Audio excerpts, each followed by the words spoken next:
Coastal Kannada ವೀಕ್ಷಿಸ್ತಿರುವ ಎಲ್ಲ ಸ್ನೇಹಿತರಿಗೂ ನಮಸ್ಕಾರ. ಕೋಸ್ಟಲ್ ಕನ್ನಡದ ಮತ್ತೊಂದು ವಿಡಿಯೋಗೆ ಸ್ವಾಗತ. ಇವತ್ತಿನ ವಿಡಿಯೋದಲ್ಲಿ ನಾವು ನಿಮಗೆ ನಟ ವಿಜಯ ರಾಘವೇಂದ್ರ ಹಾಗೆ ಮುರಳಿ ಅವರ ತಾಯಿ ಜಯಮ್ಮನವರು ನಿಧನರಾಗಿದ್ದಾರೆ. ಇವತ್ತು ಬೆಳಗ್ಗೆ ನಿಧನರಾಗಿದ್ದಾರೆ. ಮೌಂಟ್ ಕಾರ್ಮೆಲ್ ಕಾಲೇಜ್ ಏನಿದೆ ರಾಜಧಾನಿ ಬೆಂಗಳೂರು, ಅದರ ಪಕ್ಕದಲ್ಲಿ ಒಂದು ಅಪಾರ್ಟ್ಮೆಂಟ್ ಇತ್ತು. ಅಲ್ಲಿ ಇವರು ವಾಸವಾಗಿದ್ದರು. ಒಂದಿಷ್ಟು ದಿನಗಳಿಂದ ಸಹಜ ಕಾಯಿಲೆಯಿಂದ ಬಳಲ್ತಾ ಇದ್ದರು.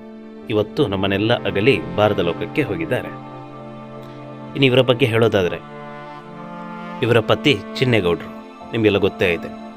ಪಾರ್ವತಮ್ಮ ರಾಜ್ಕುಮಾರ್ ಅವರ ಸಹೋದರ. ಅಕ್ಕನ ಪ್ರತಿ ಹೆಜ್ಜೆಯಲ್ಲೂ ಕೂಡ ಚಿನ್ನೇಗೌಡರು ಇರ್ತಾ ಇದ್ರು. ಅವರ ಹೋಮ್ ಬ್ಯಾನರನ್ನು ಮುನ್ನಡೆಸಿದ್ದೇ ಚಿನ್ನೇಗೌಡರು. ಆ ಮಟ್ಟಕ್ಕೆ ಚಿನ್ನೇಗೌಡರು ತಮ್ಮ ಅಕ್ಕ ಪಾರ್ವತಮ್ಮ ರಾಜ್ಕುಮಾರ್ ಅವರ ಬೆನ್ನಿಗೆ ನಿಂತಿದ್ದರು.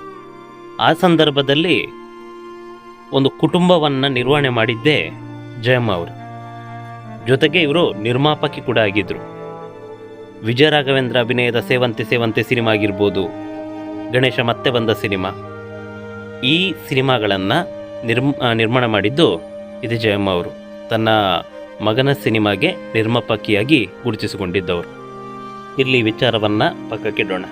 ಇದೀಗ ಜಯಮ್ಮ ಅವರು ಭಾರತ ಲೋಕಕ್ಕೆ ತೆರಳಿದ್ದಾರೆ. ಈಗಾಗಲೇ ದೃಶ್ಯಾವಳಿಯಲ್ಲಿ ನೋಡ್ತಾ ಇದ್ದೀರಾ. ಅವರ ಪಾರ್ಥಿವ ಶರೀರವನ್ನು ಪುತ್ರರಾದ ವಿಜಯ ರಾಘವೇಂದ್ರ ಹಾಗೆ ಮುರಳಿಯವರು ತೆಗೆದುಕೊಂಡು ಬರ್ತಾ ಇರುವಂಥದ್ದು. ಇದು ಮೌಂಟ್ ಕಾರ್ಮೆಲ್ ಕಾಲೇಜ್ ಏನಿದೆ ರಾಜಧಾನಿ ಬೆಂಗಳೂರಿನಲ್ಲಿ, ಅದರ ಪಕ್ಕದಲ್ಲಿರುವಂತಹ ಅಪಾರ್ಟ್ಮೆಂಟ್.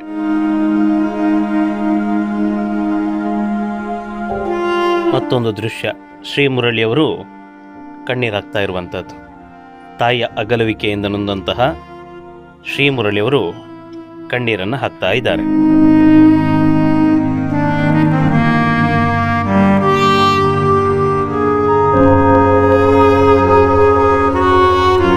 ಈ ಕಡೆ ವಿಜಯ ರಾಘವೇಂದ್ರ ಅವರು ಬದಿಯಲ್ಲಿ ನಿಂತುಕೊಂಡಿದ್ದಾರೆ.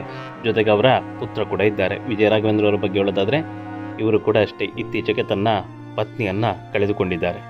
ಈ ವಿಚಾರ ನಿಮಗೆಲ್ಲ ಗೊತ್ತಿರುವಂಥದ್ದೇ. ಇದೀಗ ತಾಯಿಯ ಅಗಲುವಿಕೆಯ ನೋವಿನಲ್ಲಿದ್ದಾರೆ ವಿಜಯ ರಾಘವೇಂದ್ರ.